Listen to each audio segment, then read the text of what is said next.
네, 안녕하세요. 예. 네, 두 번째 도구, 이제 무기 이렇게 있는데 도구죠.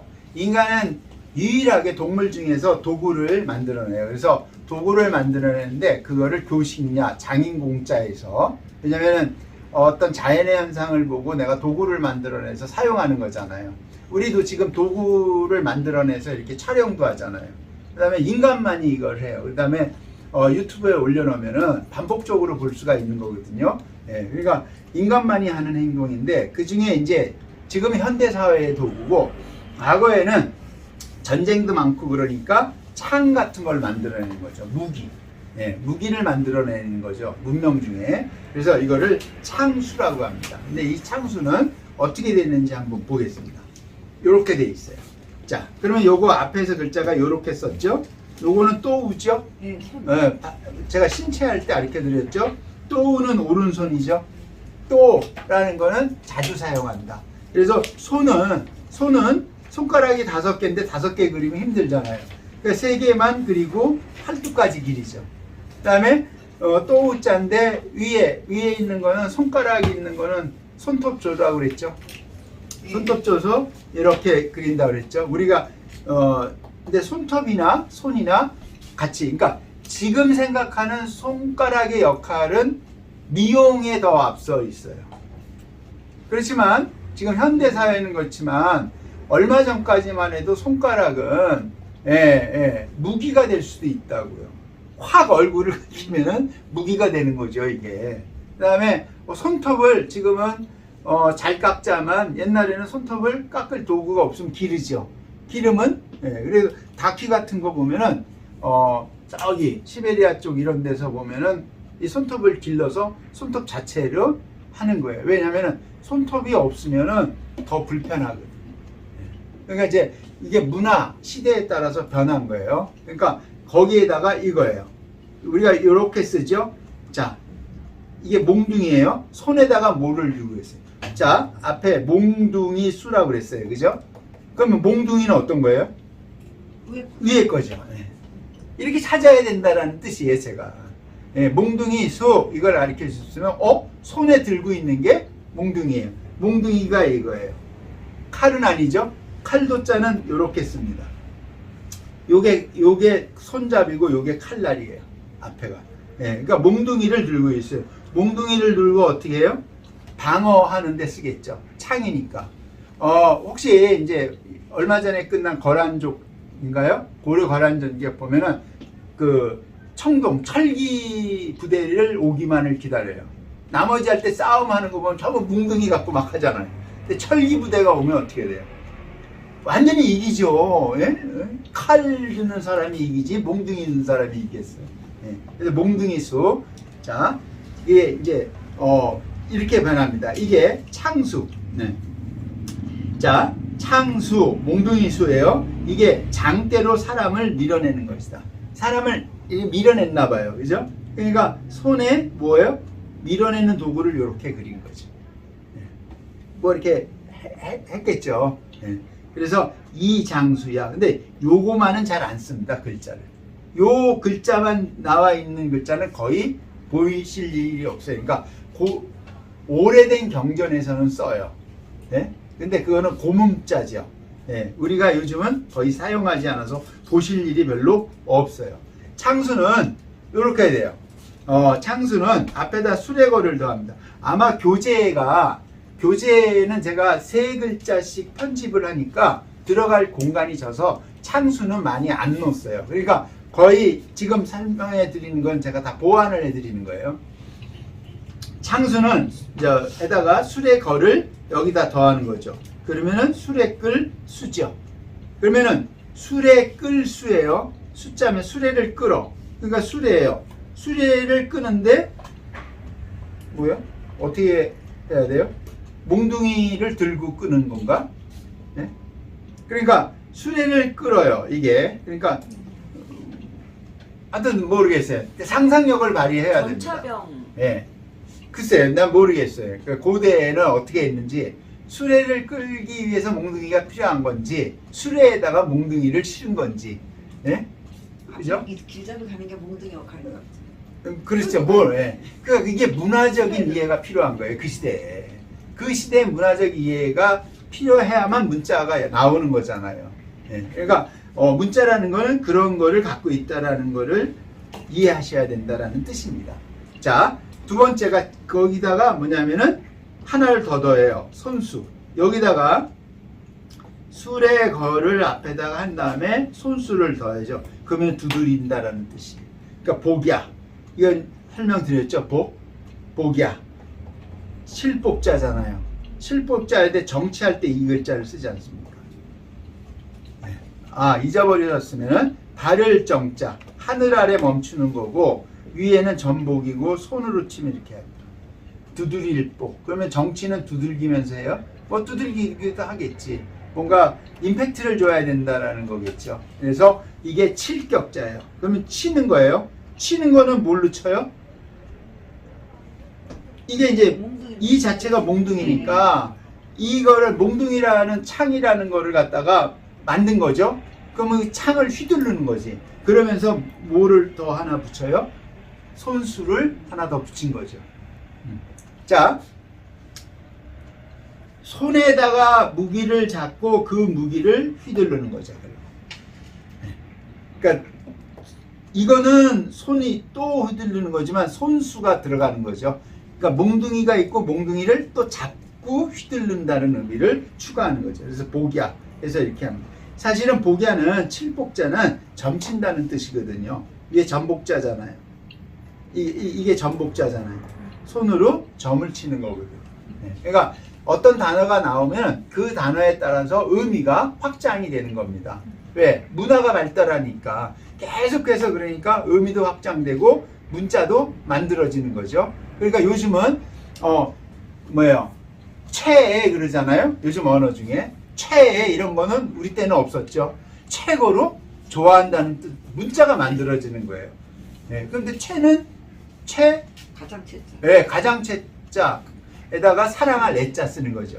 그리고 개자를 많이 붙여요. 네? 개 뭐라 그러더라? 네? 개조와 뭐 이런 걸 붙여요. 그러면 옛날에는 오동나무 하면은 개오동나무 비스무리한 거야. 아니면은 너 나 개무시해 그러면은 무시하는 거를 강조하는 거예요. 근데 요즘은 개자 붙이는 게는 좋다라는 의미더라고요. 의미가 어휘가 바뀌었어요. 개자가 나쁜 거에서 좋은 의미로 사용하더라고요. 네? 그러니까 이게 언어라는 거는 그런 거. 그 다음에 이제 문자가 만들어지는 거죠. 그러니까 혹시 카톡이나 이런 거 젊은 친구들이 하는 문자 쓰는 거 보면 뭔 말인지를 몰라요. 번역을 이렇게 통역을 해주더라고. 영화에서 어딘가. 애들이 막 자기 말로 하니까 어른이 못 알아들어. 야, 그럼 뭔 소리 하는 거야? 네? 그러니까 이게 언어와 문화가 이렇게 같이 가는 겁니다. 자, 그래서 이거는 이제 글자가 이렇게 되는 거죠. 공격, 진격, 격파할 때 격자. 그러면 두드린다라는 게 되죠. 큰 것 중에 하나가 제가 맨날 하면서 경몽이 뭐예요? 경몽이 될 때 여기 이 격자입니다. 여기 경몽, 요결, 그죠? 네. 동몽 배우면 어떻게 돼요? 경몽. 네. 경몽이라는 건 주역에 나오는 겁니다. 그러니까 배움을 통해서 깨친다. 그게 뭐냐면은 유학에서 하는 화에 해당되는 겁니다. 이게 화, 사람을 바꾼다. 왜? 뭐를 통해서? 교화, 가르침을 통해서. 그래서 가르침을 통해서 왜 바꾸냐? 인간이 인간다운 삶을 하기 위해서 바꿔야 된다는 거죠. 굉장히 철학적이거나 이런 거에 대해서는 굉장히 높은 거죠. 자연적인 거는 변화도 있고 조화도 있어요. 화는. 근데 교화라는 거는 사람한테만 대부분 가르쳐서 하는 거죠. 배워야 된다는 건 아마 전부 다 동의하실 거예요. 그죠? 근데 그 배우는 내용이 무엇인가가 되게 중요하죠. 근데 이제 하도 세분화되고 과학이 발달하고 문명이 발달하니까 내 분야에 있는 것만 배우려고 그래요. 그러니까 내 분야만 있는데 그거를 연결해주는 고리들이 없어지는 거예요. 점점. 내 것만 알게 되는 거죠. 그러니까 타자에 대한 이해가 좀 부족해지는 거죠. 그러니까 어쨌든 인간은 집단을 이루고 살면서 그러니까 사회를 만들죠. 공동체. 그러면서 내 집단에 있는 이익만을 막 합니다. 그죠? 그렇게 막 발전을 하죠. 전문화가 돼서. 자, 그래서 그 책이 이름이 경몽요결이에요. 격할 때 칠격이라는 건 뭐냐 하면은 무지 채워서 무지로부터 깨달았다 이런 뜻이죠. 자, 이게 칠격이고요. 그 다음 자는 멜게예요. 자, 똑같아요. 위에는 똑같아요. 이렇게 하고 이렇게 하는데 제가 글자 밑에가 실사예요. 자, 위에 볼게요. 여기는 손수죠. 예? 칠격 할 때는. 그 다음 멜게 할 때는요. 실사. 예, 실사잖아요. 그죠? 두 글자를, 교재에는 없습니다. 예, 그러니까 칠격하면 요게 들어가서 친다라는 의미를 부여한 거죠. 멜게 하면 맨다라는 거는 실이 들어가니까. 그러니까, 맨다는 의미는 이 글자에서는 실사를 집어넣어서 맨다는 의미를 만드는 거죠. 그러면 이게 수레거자에다가 말하자면 이거요. 몽둥이에다가 창수에다가 실사가 결합된 거죠.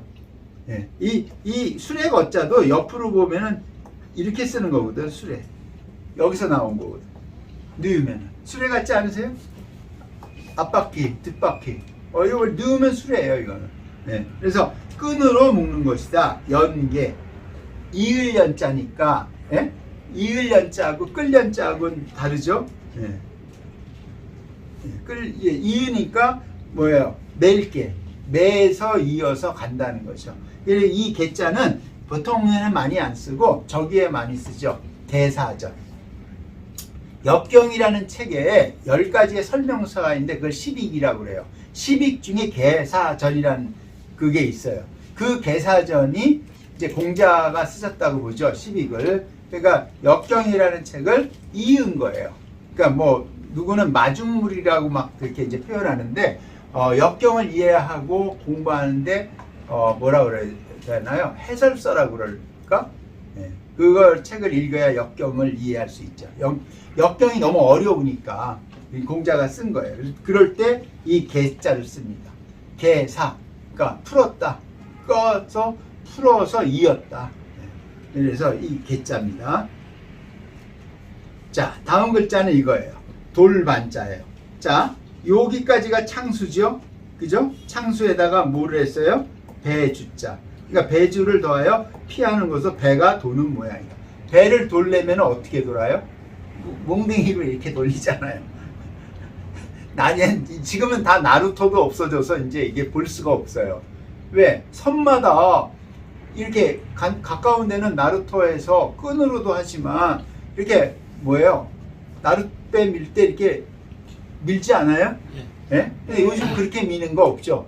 모타루만 이런 거하고 똑같아요. 연탄을 본 아이가 아파트에만 살다 보니까 연탄을 본 적이 없잖아요. 그런 거하고 똑같은 거죠. 문화적인 이해라는 게 그런 겁니다. 그러니까 지금 사는 2024년에 사는 우리는 사실은 100년 안에 있었던 많은 수많은 사건을 기억하기가 힘들어요. 왜? 문화적인 차이 때문에 그래요. 네. 그러니까 6.25 경험을 안 했는데 어떻게 6.25를 이해하겠어요. 네? 근데 일제감정기 살아보신 분은 아직 없거든요. 제주에 이제 몇 분 남지 않았어요. 그죠? 그것도 어려서. 그러니까 그거를 이어줄 수 있는 방법이 뭡니까? 그게 책이죠. 그게 책인데 역사서고 문학이고 그거죠. 그들의 그 당시에 살았던 분들의 감정이나 그거를 묘사를 해서 연결시켜 주는 거죠. 자, 돌반자예요. 그래서 배주예요. 그래서 배주를 요 앞에다 넣은 겁니다. 그래서 피야, 상주, 지시. 그죠? 배의 모양으로 베풀신데 이렇게 한다. 예, 이런 뜻입니다. 그래서 이건 좀 어려운 거니까 그냥 넘어가시고 나중에. 그래서 이렇게 확장된다라는 거죠. 창이라는 건 무기도 되지만 배에 뭐 무기를 실었는지 아까 수레거자가 나왔잖아요. 수레거자는 실은 것도 되니까 의미를 자꾸 확장하는 거예요. 자, 여기까지 해서 오늘 이것도 동몽, 오늘도 아까 경몽요걸처럼 한자 배웠습니다. 오늘도 유학 어디 가는 게 아니라 들어왔다, 가졌다. 예, 여기서 마치도록 하겠습니다. 감사합니다.